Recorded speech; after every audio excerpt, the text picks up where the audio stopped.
வேறு மாநிலத்தவர்கள் நிறையா நம்ம தமிழ்நாட்டில் வந்து பணிபுரிய வராங்க. இவங்க நம்ம விசாரிக்கிறதே கிடையாது. அந்த வட மாநிலத்தவர்கள் நம்ம நல்லா வேலை செய்வாங்க. ஒரு பெரிய கல்லாப்பட்டி, இது பெரிய லாக்கர், அந்த காலத்தில் லாக்கர் இருந்திருக்கு. அந்த லாக்கரை எப்படியாவது கரெக்ட் பண்ணணும்னு சொல்லிட்டு இன்சூரன்ஸ் கம்பெனியில் பாலிசி எடுக்கிறாங்க. சில ஹாஸ்பிட்டலுக்கும் அந்த லேபரேட்டரிஸும் தொடர்பு இருக்குது. இல்லாத வியாதி இருக்குதுன்னு சொல்லி கிளைம் பண்ணியிருக்காங்க. கூடுமான வரைக்கும் ஏடிஎம் யூஸ் பண்ணாதீங்க. யூஸ் பண்ணிங்கன்னா நீங்கள் பணம் வரலன்ட்டு போயிடுவீங்க. போன பிறகு நான் போய் அந்த இதை திறந்து பணத்தை எடுத்துப்பேன். பெண்கள் வந்து பாலியல் துன்பத்துக்கு ஆளாகிறாங்க, போதை பழக்கத்துக்கும் ஆளாகிறாங்க. இந்த குறி சொல்கிறவங்க, வசியமை விற்கிறவங்க பல பேரை ஏமாற்றி நீ காவல்துறையோட வளையத்துக்குள்ளே வந்து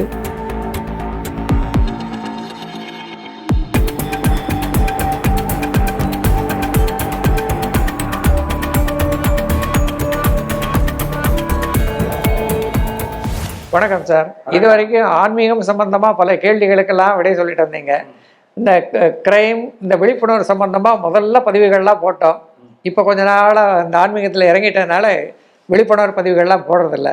இந்த புக்கம் ஜிவி பக்தி நேயர்களுக்காக ஒரு விழிப்புணர்வு பதிவாக ஏதாவது ஒரு விஷயம் சொல்லுங்களேன். கிரைம் சம்மந்தப்பட்டதோ மற்றதோ ஏதோ ஒன்று.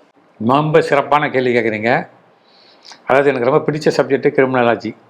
பேசிக்காக கிரைமை கண்டுபிடிக்கிறது தான் என்னுடைய தொழில். இப்போ மனசில் வர்றதை 2-3 விஷயம் சொல்லிடுறேன். இப்போ வேறு மாநிலத்தவர்கள் நிறையா நம்ம தமிழ்நாட்டில் வந்து பணிபுரிய வராங்க. இவங்க நம்ம விசாரிக்கிறதே கிடையாது. நிச்சயமா. அப்படி விசாரிக்காத சமயத்தில் இப்போ லேட்டஸ்ட்டாக ஒரு காமெடியான ஒரு சம்பவம், காமெடின்னு சொல்ல முடியாது, சீரியஸான சம்பவம் தான் அது. ஒரு வீட்டில் வேலைக்கு வைக்கிறாங்க. அவங்க ரொம்ப நல்லா வேலை செய்வாங்க. இப்போ அந்த வட மாநிலத்தவர்கள் ரொம்ப நல்லா வேலை செய்வாங்க. இவங்க ஒரு ஃபைனான்சியர் வேலை செஞ்சிட்ருக்கிறதாங்க. நல்லா வேலை செய்கிறாங்களே பசங்க அப்படின்னு சொல்லிட்டு என்ன பண்ணுறாங்க, வீட்டை ஒப்படைச்சிட்டு போயிடுறாங்க. இது பாலவாக்கத்தில் நடந்த விஷயம். அது இவனுங்க பார்த்துருக்கானுங்க. வீடை பெருக்க துடைக்க இருக்கும்போது பார்க்கும்போது அங்கே ஒரு பெரிய கல்லாப்பட்டி, இது பெரிய அந்த பீரோ, அது என்ன சொல்வீங்க, லாக்கர், அந்த காலத்தில் லாக்கர் இருந்திருக்கு. அந்த லாக்கரை எப்படியாவது கரெக்ட் பண்ணணும்னு சொல்லிட்டு தூக்கியிருக்காங்க. பாவம் இந்த பயல்கள்னால தூக்க முடியல. 4-5 பேர் சேர்ந்து தூக்கியிருக்காங்க, தூக்க முடியல, அவ்வளோ வெயிட்டு. அது அந்த காலத்துக்கு போகுது.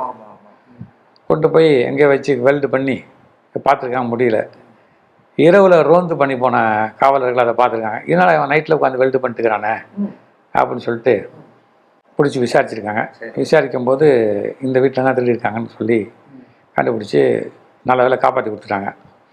இதில் விழிப்புணர்வு நான் என்ன சொல்கிறதுன்னு கேட்டிங்கன்னா, வேலைக்கு வைக்கிறதுக்கு முன்னாடி காவல்துறையில் போய் கேளுங்க. கேட்டால் அவங்க வந்து வெரிஃபிகேஷன் பண்ணி கொடுப்பாங்க. சரி. நிறைய ப்ரோக்ராம் இருக்குது. ஃபேஷியல் ரெக்கக்னேஷன் ப்ரோக்ராம், எஃப்ஆர்பின்னு ஒன்று இருக்குது. கிரைம் ரெக்கார்டு பியூரோன்னு ஒன்று இருக்குது. அங்கே கைரேகை கொடுத்தா நம்ம கைரேகைலாம் வந்துடும். ஆதார் கார்டு கொடுத்தா இது மாதிரி ஆதார்லேருந்து எடுத்துடலாம். இது மாதிரி பண்ணலாம். ஏதோ வந்தார் அவசரத்துக்கு ஒரு வேலைக்காரங்களை வைக்கக்கூடாது. நிச்சயமாக. இது வந்து சமீபத்தில் நடந்தது. அடுத்து வந்து மருத்துவ ரீதியாக ஒரு விஷயம் நடந்துச்சுன்னா, ஒரு இன்சூரன்ஸ், இது இப்போ ஒரு பெரிய ஒரு 12,500 கோடி ரூபாய் ஊழலான சமாச்சாரம். அது இன்சூரன்ஸ் கம்பெனியில் பாலிசி எடுக்கிறாங்க. சில ஹாஸ்பிட்டல்கள், தமிழ்நாட்டில் வேறு மாநிலத்தில், அது சில ஹாஸ்பிட்டலுக்கும் அந்த லேபரேட்டரிஸும் தொடர்பு இருக்குது. இல்லாத வியாதி இருக்குதுன்னு சொல்லி கிளைம் பண்ணியிருக்காங்க. இது மாதிரி நிறைய கிளைம் வரும்போது ஒரு 4-5 வருடங்களில் 12,500 கோடி ரூபாய்க்கு கிளைம் பண்ணியிருக்காங்க. கிளைம் பண்ணும்போது ஆல் இண்டியா, பேன் இண்டியா ஒரு குற்றம் அது. அதை இன்சூரன்ஸ் புலனாய்வு அதிகாரிகளும் மத்திய புலனாய்வு அதிகாரிகளும் சேர்ந்து கண்டுபிடிக்கும் போது இது வந்து இல்லாத டிசீஸை இருக்கிறத காமிச்சு இல்லாத டிசீஸுக்கு வைத்தியம் பண்ணி இன்சூரன்ஸ் கம்பெனிலேருந்து எடுத்திருக்காங்கன்னு சொல்லி வந்திருக்கு. இது டைம்ஸ் ஆஃப் இந்தியாவிலே வந்தது இந்த பதிவு. இதில் நான் என்ன விழிப்புணர்வு சொல்ல விரும்புகிறேன்னு கேட்டிங்கன்னா, ஒரு முறை உங்களுக்கு ஒரு வியாதி இருக்குன்னு வந்தால், அந்த ரிப்போர்ட் வந்தால், அந்த ரிப்போர்ட்டை கொண்டு போய் இன்னொரு லேபில் கொடுத்து பார்த்து பாருங்கள். இன்சூரன்ஸ் இருக்குதுன்னா அது நிறைய காசு கேட்குற மாதிரி இருந்தால் இன்சூரன்ஸுக்கு டிபிஏன்னு ஒன்று, தேர்ட் பார்ட்டி ஏஜென்சின்னு ஒன்று இருக்குது. டிபிஏ, தேர்ட் பார்ட்டின்னு, அவங்ககிட்ட போய் கொடுத்து இவ்வளோ கேட்குறாங்களே நியாயமானு கேளுங்க. அவங்க கூட சொல்லுவாங்க இந்த ஹாஸ்பிட்டல் நல்ல ஹாஸ்பிட்டல் போங்க அப்படின்னு. ஏன்னா மருத்துவர்களும் மனிதர்களே, லேபரேட்டரி நடத்துகிறவங்களும் மனிதர்களே, அவங்களும் குற்றம் புரிஞ்சிருக்காங்கன்றது வந்திருக்கு, நிரூபணம் ஆகிடுது. என்ன இது 2. 3வது விழிப்புணர்வு வந்து இது ஏடிஎம்மில் போய் பணம் எடுக்கிறது. ஆமாம். ஏடிஎம்மில் பணம் எடுக்கும்போது கூடுமான வரைக்கும் ஏடிஎம் யூஸ் பண்ணாதீங்க. சரி. யூஸ் பண்ணிங்கன்னா நல்லா உத்து பாருங்கள், ஏதாவது அது அந்த கீபேட் மேலே ஃபிலிம் ஏதாவது ஒட்டியிருக்காங்கன்னு பாருங்கள். அந்த ஃபிலிமில் வந்து இப்போ நான் அந்த ஏடிஎம்மில் திருடுறதுல ஒரு எக்ஸ்பர்ட்னு வச்சுங்களேன், ஒரு ஃபிலிம் ஒன்று இருக்குது. அந்த ஃபிலிமை ஒட்டுட்டுனா நீங்கள் என்ன பின்னு போட்டிங்கன்னா கண்டுபிடிச்சிடலாம். அது மாதிரி பண்ணியிருக்காங்க. தொடர்ந்து ஏடிஎம்மையே டார்கெட் பண்ணி கொள்ளையடித்த ஒரு விஷயத்தை நாங்கள் திருவான்மையில் தான் பிடிச்சோம். அது பணம் வர அந்த ஹேண்டுன்னு சொல்லுவோம். அந்த பணம் வர ஹேண்டில் வந்து ஒரு தகடை ஒட்டிடுவாங்க. நீங்கள் பணம் போட்ட உடனே என்னவும் அது வராது, அந்த ஹேண்டு வந்து ஸ்டக் ஆகிக்கும், உங்களுக்கு பணம் வராது. நீங்கள் பணம் வரலன்ட்டு போயிடுவீங்க. போன பிறகு நான் போய் அந்த இதை திறந்து பணத்தை எடுத்துப்பேன். இது மாதிரி பல கோடி ரூபாய் இது வந்து வட இந்தியாவிலேருந்து வந்த ஒரு கொள்ளை கும்பல் பண்ணாங்க. அதே மாதிரி இப்போ லேட்டஸ்ட்டாக சொல்கிறதுக்கு கொஞ்சம் கஷ்டமாக இருந்தால் கூட அண்டை நாடான நேபாளம், அங்கேருந்து வரக்கூடிய பணிபுரிவுகள் ரொம்ப வெரிஃபிகேஷன் பண்ணி தான் வைக்கணும். ஏன்னா அவங்க வேறு நாட்டை சேர்ந்தவங்க. அந்த நாட்டை சேர்ந்தவங்க போது அவங்க பண்ணுற இது வந்து பெரிய பிரச்சனை. இப்போ வந்து அவங்க ஒரு கொலை பண்ணிட்டோ இல்லை திருடிட்டு போயிட்டாங்கன்னா நம்ம காவல்துறை நேபாளம் வரைக்கும் போய் கண்டுபிடிக்கிறதுன்றது ரொம்ப கஷ்டமான காரியமாக இருக்குது. அது ஒன்று. 2வது முக்கியமான விஷயம் வந்து பாலியல் பலாத்காரங்கள். இது ரொம்ப அதிகமாக இருக்குது. உங்களுக்கு தெரிஞ்சவங்க யாராவது ஐடியில் ஒர்க் பண்ணுறாங்க, இல்லை வந்து இரவு நேரங்களில் ஒர்க் பண்ணுறாங்க, இல்லை இந்த வீக்கெண்டு பார்ட்டிக்கெல்லாம் அந்த கூப்பிட்டு போகிறாங்க அப்படின்ன போது அங்கே இருக்கக்கூடிய சில கம்பெனியில் இருக்கக்கூடியவங்க வந்து இந்த பெண்கள் வந்து பாலியல் துன்பத்துக்கு ஆளாகிறாங்க, போதை பழக்கத்துக்கும் ஆளாகிறாங்க. அது மாதிரி யாராவது பார்த்தாங்கன்னா பெற்றோர்கள் விழிப்புணர்வாக இருக்கணும். ஒர்க் ஃப்ரம் ஹோம் பண்ணுறாரு அப்படின்றதுக்காக அவர் ஸ்லாக்னஸை விட்டுறக்கூடாது, ஆணாக இருந்தாலும் பெண்ணாக இருந்தாலும் சரி.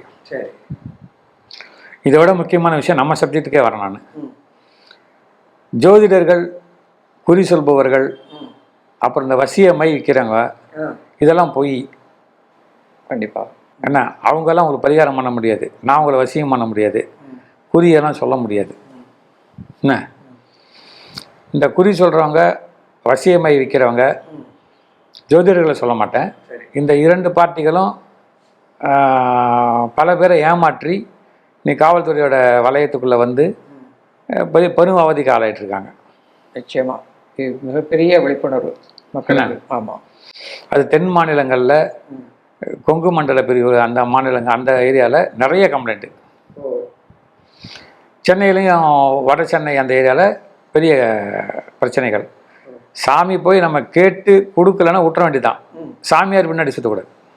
நிச்சயமாக சாமியார் பின்னாடி சுற்றி சாமியார் சொல்கிற விஷயத்துக்கெல்லாம் பாத பூஜைக்கு நான் வந்து 1 கோடி கொடுக்கணும், அதெல்லாம் தேவையற்ற விஷயங்கள். அதெல்லாம் வந்து ஆன்மீக ரீதியாக செய்யக்கூடிய குற்றங்கள்.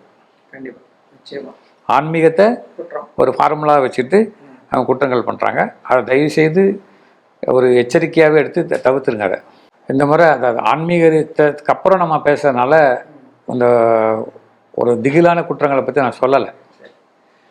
ஆனால் இந்த ஆன்மீகத்தோட இதே சொன்னீங்கன்னாக்கா, இந்த போலி சாமியார்கள் பின்னாடி போகிறதோ, பாத பூஜை பண்ணுறேன்னு சொல்லியோ, குறி சொல்கிறவங்களுக்கோ, வசியம் பண்ணுறதுக்கோ, இதெல்லாம் நம்ம தேவையில்லாத விஷயங்கள். இதில் நம்ம தேவையில்லாத விஷயங்கள் தலையிட்டு பணம், பொருள், உடைமைகள் எல்லாத்தையும் இழக்கிறதுக்கு இந்த நம்ம பக்தி சேனலில் ஒரு மிகப்பெரிய விழிப்புணர்வை கொடுத்துருக்கீங்க.